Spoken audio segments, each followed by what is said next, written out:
계신 분들에게 반갑습니다. 인사 한번 하시겠습니다. 반갑습니다. 지난주 암송 말씀이 좀 긴데 그래도 항상 익숙해져 있는 말씀이니까 한번 해보면 좋겠네요. 안 되신 분들 보고하시고 우리 한번 같이 암송 말씀 해보시겠습니다. 볼지어다 내가 문 밖에 서서 두드리노니 누구든지 내 음성을 듣고 문을 열면 내가 그에게로 들어가 그와 더불어 먹고 그는 나와 더불어 먹으리라. 요한계시록 3장 20절 말씀. 긴 거에서 좀 죄송해가지고 이번 주는 짧은 거 했습니다. 네. 우리 같이 해보실까요? 언약 백성의 성품. 현재 지구상에는 약 70억 명의 사람들이 살고 있습니다. 그러나 그렇게 많은 사람들이 다 똑같은 삶을 살지 않습니다. 분명 같은 사람인데 어떤 사람은 그 옆에 있으면 향기가 납니다. 그런 사람과는 항상 같이 있고 싶습니다. 비싼 식사를 대접해서라도 그보다 더한 비용을 들여서라도 함께 하고픈 사람이 있습니다. 하지만 그렇지 않은 사람들도 있습니다. 향기는 고사하고 악취가 나는 사람이 있습니다. 도무지 옆에 있고 싶지가 않습니다. 그런 사람과는 아주 짧은 시간을 함께 해도 마음이 불편합니다. 가능하면 마주치고 싶지 않고 피하고 싶은 그런 사람들이 있습니다. 여러분은 어떤 사람인가요? 성경은 우리 그리스도인들을 그리스도의 향기라고 말합니다. 즉 사람들이 우리를 통해 그리스도의 향내를 맡을 수 있어야 한다는 말입니다. 다시 말해서 우리로 인해서 많은 사람들이 그리스도께 가고 싶은 욕망을 일어나게 해야 한다는 것입니다. 이 사람 정말 매력적이다. 예수 믿어서 그렇구나. 나도 한번 그 예수 믿어보고 싶다. 오늘 본문은 바로 이 점에 대해 말씀하고 있습니다.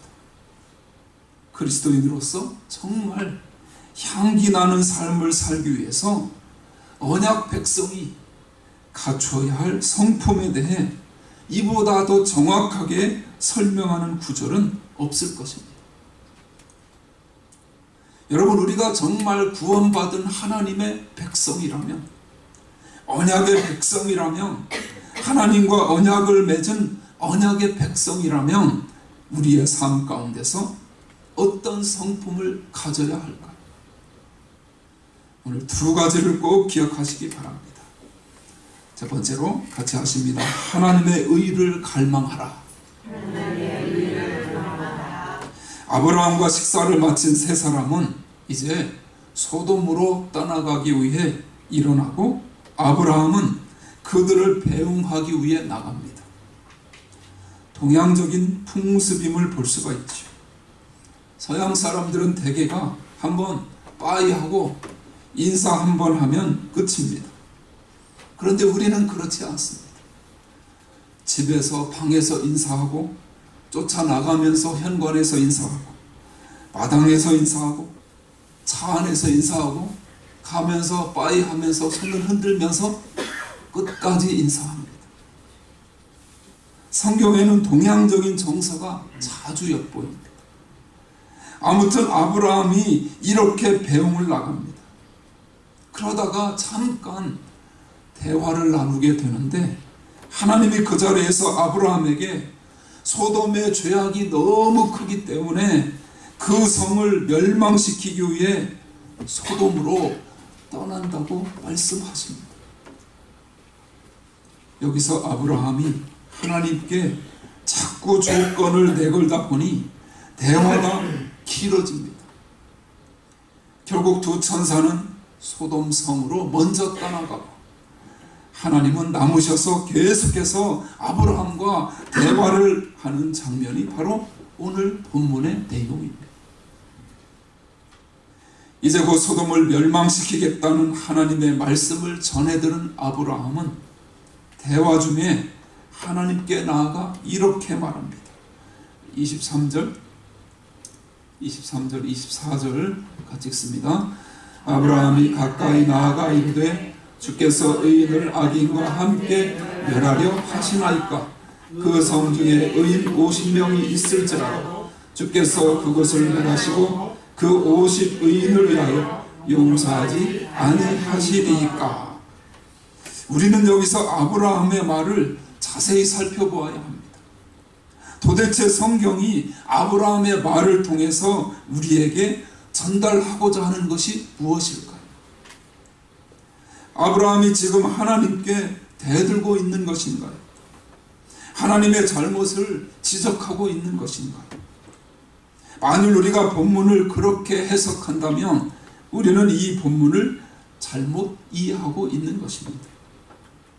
지금 아브라함은 하나님께 따지고 있는 것이 아닙니다. 27절에서 아브라함이 말하는 태도를 보면 알 수 있습니다. 27절 한번 읽어보시죠. 아브라함이 대답하여 이르되 나는 티끌이나 새와 같사오나 감히 주께 아뢰나이다. 얼마나 겸손하게, 이렇게 겸손하게 따질 수 있습니까? 31절 32절을 이어서 읽습니다. 아브라함이 또 이르되 내가 감히 내 주께 아뢰나이다. 거기서 20명을 찾으시면 어찌하려 하시나이까? 이르시되 내가 20명으로 말미암아 그리하지 아니하리라. 아브라함이 또 이르되 주는 도하지 마옵소서. 내가 이것만 더 아뢰리이다. 거기서 10명을 찾으시면 어찌하려 하시나이까? 이르시되 내가 10명으로 말미암아 멸하지 아니하리라. 이 대목에서 엿보이는 아브라함의 태도는 그 어디에서도 하나님 앞에서 불경한 모습을 찾아볼 수 없습니다. 대든다든가 따지는 태도가 없습니다. 그는 지극히 겸손한 태도로 하나님 앞에 나아가고 있는 것입니다. 그렇다면 25절의 말씀은 무슨 뜻일까요? 25절도 한번 읽어보시죠. 주께서 이같이 하사 의인을 악인과 함께 죽이시면 부당하오며 의인과 악인을 같이 하심도 부당하니이다. 세상을 심판하시느니가 정의를 행하실 것이 아니니까. 우리가 이 말씀을 올바로 이해하기 위해서는 이 단락이 말하는 전체적인 주제가 무엇인지를 알아야 합니다. 본문은 지금까지 주로 기도에 대해서 초점을 맞춰서 해석되고 설교되어 왔습니다. 물론 그것도 맞는 말입니다. 아브라함의 끈질긴 기도, 무려 6번이나 하나님께 간청한 그 기도는 매우 중요한 기도라고 여겨집니다. 하지만 오늘날 이 본문을 자세히 연구한 성경학자들은 기도도 중요한 주제이지만 기도보다 훨씬 더 중요한 주제가 이 본문의 저변에 흐르고 있다고 말합니다. 그것은 바로 의입니다. 의. 이 본문은 의로움에 대해서 말하고 있는 것입니다. 하나님은 지금 왜 소돔성을 멸망시키려고 하실까요? 그 이유는 바로 그들의 죄악 때문입니다. 하나님은 소돔을 멸하시려는 이유를 이렇게 말씀하십니다. 우리 앞으로 한 장 넘기셔서 20절을 한번 읽어보겠습니다. 여호와께서 또 이르시되 소돔과 고모라에 대한 부르짖음이 크고 그 죄악이 심히 무거우니. 하나님은 지금 이 세상을 의롭게 하시기 위해 소돔을 심판하시겠다는 것입니다. 이것이 본문의 주제입니다. 그러니까 본문의 주제인 의의 관점에서 아브라함의 발언을 한번 살펴봐야 합니다. 하나님이 소돔을 멸망시키겠다고 하시자 아브라함은 하나님께 이렇게 아뢰입니다. 하나님, 지금 그 결정은 옳지 않습니다. 그렇게 하시는 것은 하나님의 성품과는 전혀 어울리지 않습니다. 무엇이 하나님의 성품과 어울리지 않는다는 말인가요? 악을 심판하는 것인가요? 아니면 소돔성을 멸망시키려는 것인가요? 지금 아브라함이 반대하는 것은 그런 것이 아닙니다. 악인과 함께 의인을 멸망시키려는 것이 하나님의 성품과 맞지 않다는 것입니다. 하나님의 성품은 너무나도 의로우신데 어떻게 악인들과 함께 의인들을 멸망시킬 수 있느냐는 것입니다.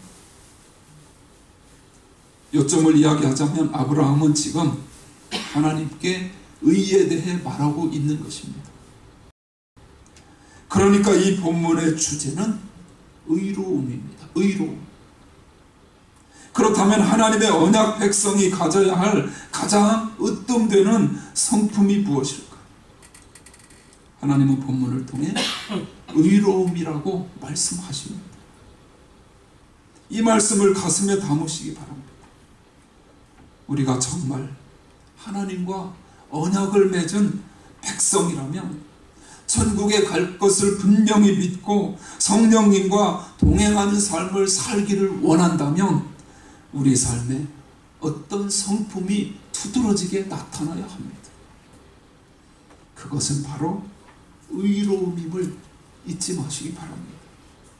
그런 면에서 오늘날의 세상을 한번 보십시오. 무엇이 이 세상을 이렇게 살기 어렵게 만들고 있나요? 의가 사라지고 있기 때문입니다. 무엇이 여러분의 가정을 불행하게 만든다고 생각하시나요? 돈 때문인가요? 속으면 안 됩니다. 돈이 없어도 행복하게 잘 사는 가정을 많이 볼 수 있습니다. 반대로 돈이 많아도 불행하게 사는 가정도 얼마나 많은지 모릅니다. 물질 때문이 아닙니다. 의가 없기 때문입니다.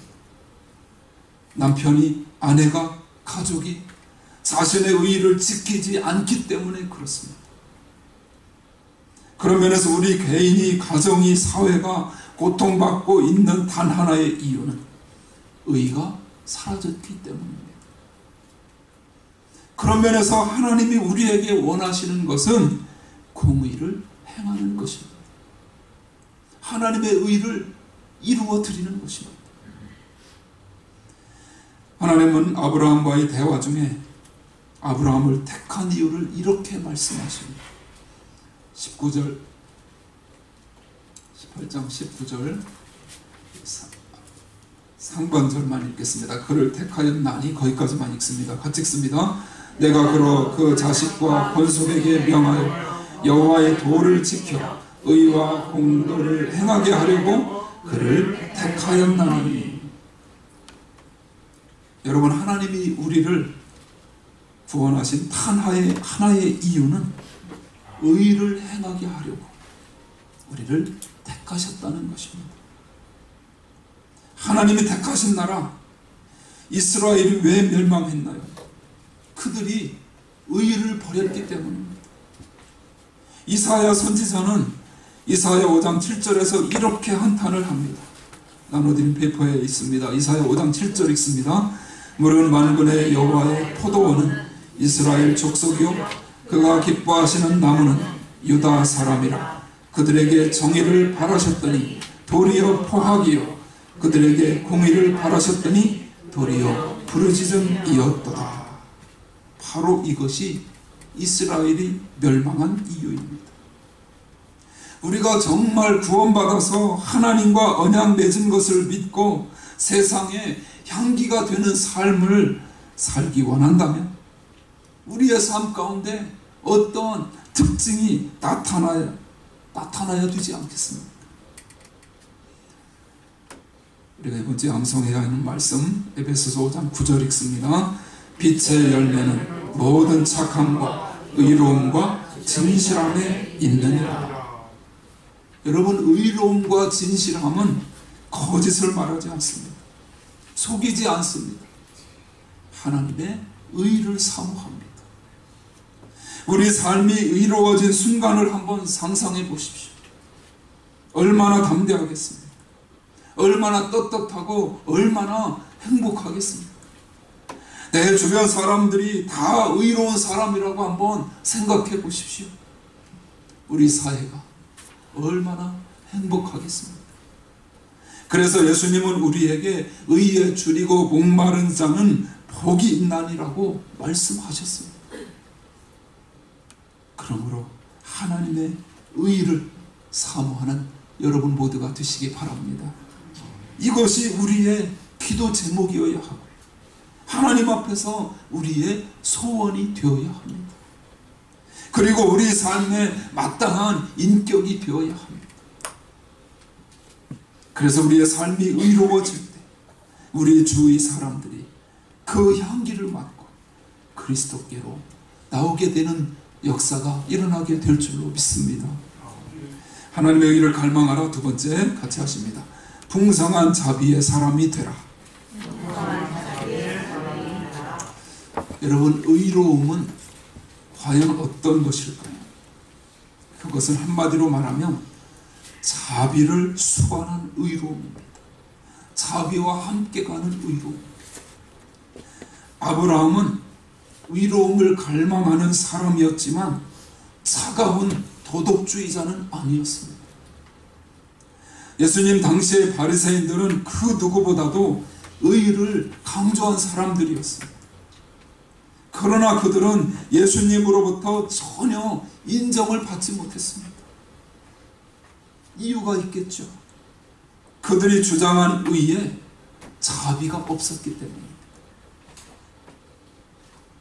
그러므로 사랑이 뒷받침되지 않는 의는 언제나 다른 사람들을 정죄하고 비판하는 날카로운 칼이 될 수 있음을 우리는 기억해야 합니다. 바리새인들은 이런 오류에 빠져버리고 말았습니다. 그들의 삶을 한번 보십시오. 그들은 언제나 주위 사람들을 비판하고 정죄하기에 바빴습니다. 그들은 늘 의를 부르짖고 그 의를 따라 살 것을 주장했습니다. 그들은 실제로 율법을 얼마나 열심히 지켰는지 모릅니다. 의로운 삶을 살려고 굉장히 노력했습니다. 하지만 그들에게는 사람을 사랑하는 마음이 없었습니다. 그래서 자신의 기준에 미흡한 사람을 보면 그들을 위해 오히려 기도해 주기보다는 정죄하고 비판하기에 바빴습니다. 바로 이런 마음이 그들을 교만하게 만들었습니다. 결국 그들이 손가락질했던 세리나 장녀보다도 훨씬 더 하나님으로부터 멀어지게 하고 말았습니다. 오늘날 교회에서도 이와 같은 실수가 반복되고 있습니다. 소위 복음을 사랑하고 의를 사랑하는 사람 중에 자비의 마음을 잃어버리고 다른 사람들을 향해 정죄와 비판을 일삼는 사람들이 얼마나 많은지 모릅니다. 얼마 전 선교지에서 큰 상처를 받고 선교를 중도에 그만둔 선교사님이 그 가정이 있었습니다. 그들이 중도에 그만둔 이유가 기가 막힙니다.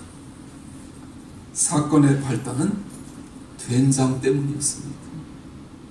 그 선교사님은 험한 오지로 선교를 나갔는데 그곳은 너무 외떨어진 곳이어서 외국에서 멀리서 붙인 화물이 도착하기 위해서는 시간도 많이 걸리고 비용도 굉장히 많이 들었습니다.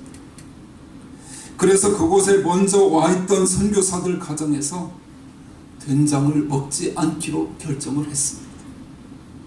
그곳까지 된장을 붙이려면 비용이 너무 비싸니까 차라리 그 비용으로 다른 하나님이 원하시는 영혼을 구원하는 일을 감당하며, 그래서 정말 하나님을 위해 그 비싼 된장을 먹지 말고 그냥 참고 희생하자고 그렇게 결정을 했습니다.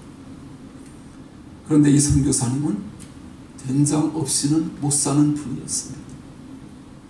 그래서 다른 선교사들은 희생하느라 된장을 안 먹는데 이 선교사님은 계속해서 그러거나 말거나 된장을 끓여 먹었습니다. 냄새가 좀 납니까? 안 들킬 수가 없죠. 그러자 주위에 있는 선교사들이 참다 못해 자신들의 결정사항을 다시 전해주었습니다. 너무 비싸서 자신들은 안 먹기로 했다고 말입니다. 그러니 당신도 먹지 말라는 거죠. 그런데도 그 선교사님은 견딜 수가 없어서 계속해서 된장을 끓여 먹었습니다. 마침내 어떤 일이 일어났는지 아십니까?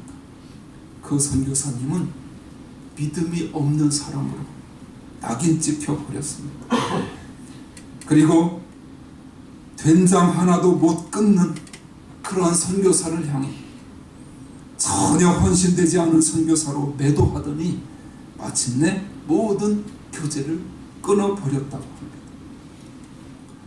그 선교사님이 울면서 이렇게 말했다고 합니다. 된장을 먹는 것이 그렇게 큰 죄이냐고. 어떻게 보면 굉장히 치사한 일일 수 있죠. 도저히 그들의 냉대를 견딜 수가 없었다고 합니다. 함부로 다른 것까지 비판하고 정죄하는데 도저히 감당할 수가 없었다는 것입니다. 정말 농담 같은 일이 실제로 우리 삶 가운데 얼마나 많이 일어나고 있는지 모릅니다. 물론 하나님께 헌신하는 것은 좋은 일입니다. 당연히 의롭게 살아야 합니다. 그러나 의를 부르짖는 사람들 가운데는 어느새 자신이 하나님 자리에 앉아서 사람들을 판단하는 경우가 참으로 허다하다는 것입니다. 교회 안에서도 마찬가지입니다. 의견이 대립되기 시작하면 상대방은 다 틀렸다고 주장합니다. 그리고 오직 자신만이 의롭습니다. 의의 잣대를 오직 상대방에게만 들이댑니다. 의의 잣대는 나에게 들이대라고 하나님이 허락하신 것 아닌가요? 어떻게 그곳에서 긍휼과 자비의 흔적을 찾아볼 수 있겠습니까? 그러다 보니 엊그제까지만 해도 그렇게 충성하고 서로 아껴주던 형제들이 하루아침에 원수가 되어버렸습니다. 그렇다고 무슨 큰 문제가 있는 것도 아닙니다. 정말 사소한 문제로 그렇게 등을 돌리고 마는 것이 바로 사람들의 의의 수준이라는 것을 우리는 기억해야 합니다. 그러나 오늘 본문에 나타난 아브라함은 그렇게 살지 않았습니다. 이것이 하나님이 본문을 기록하신 이유입니다.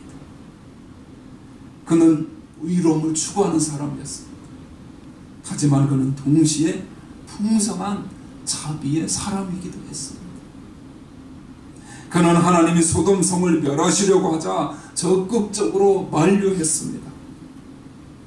그는 우리가 아는 대로 6번이나 하나님 앞에 나아가 간곡히 부탁을 드렸습니다.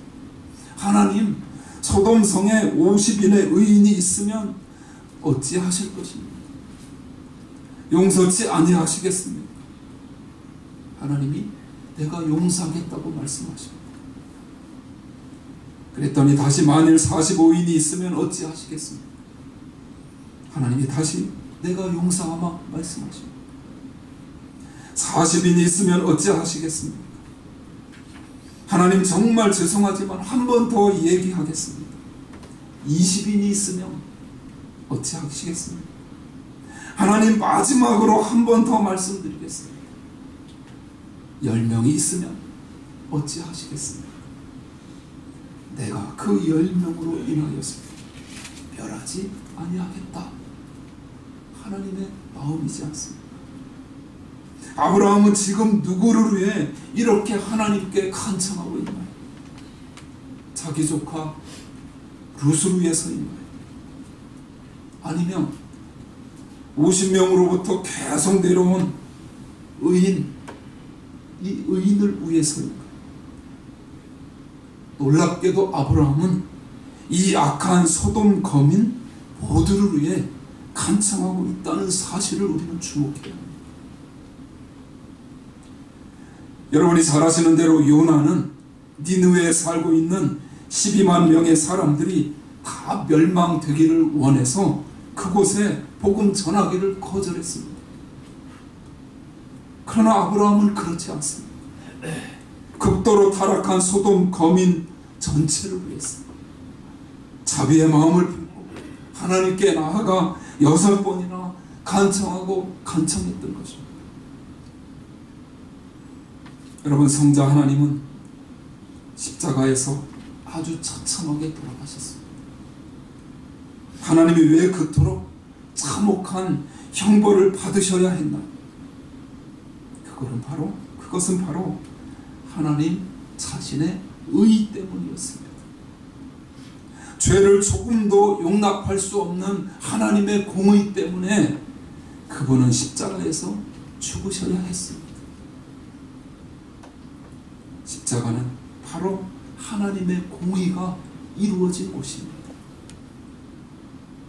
바로 우리의 불의함 때문에 하나님이 이 땅에 오셔서 십자가에서 우리 대신 그 모진 형벌을, 그 모진 고통을 다 받으시고 다 당하셨습니다.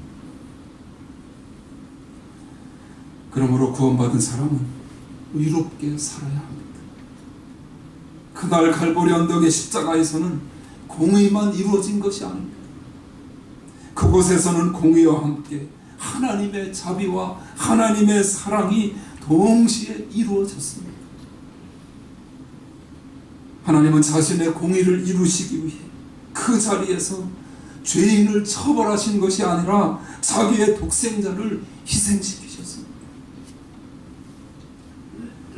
하나님은 불의한 우리를 의롭다 하시기 위해 자신의 목숨을 그곳에서 버리신 것입니다. 우리로 하여금 과거의 어두운 일을 버리도록 다시는 불의한 일로 돌아가지 아니하고 하나님의 공의를 선포하도록 그 고통을 우리 대신 받으신 것입니다. 이보다 더한 사랑이 어디 있습니까? 이보다 더 큰 자비가 어디에 있겠습니까? 그런 면에서 십자가는 하나님의 공의뿐만 아니라 하나님의 사랑이 이루어진 곳입니다. 잊지 마시기를 바랍니다.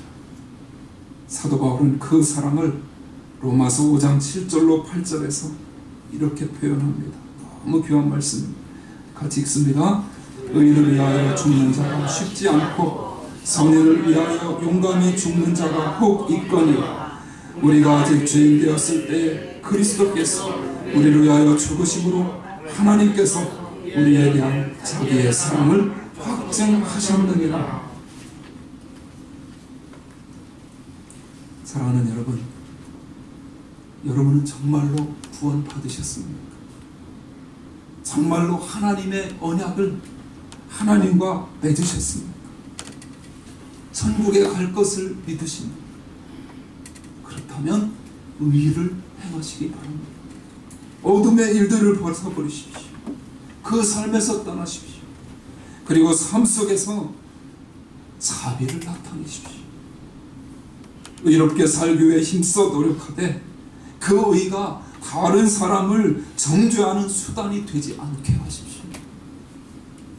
오히려 용서하고 품고 다가가는, 그래서 안아주는 그러한 은혜의 사람이 되십시오.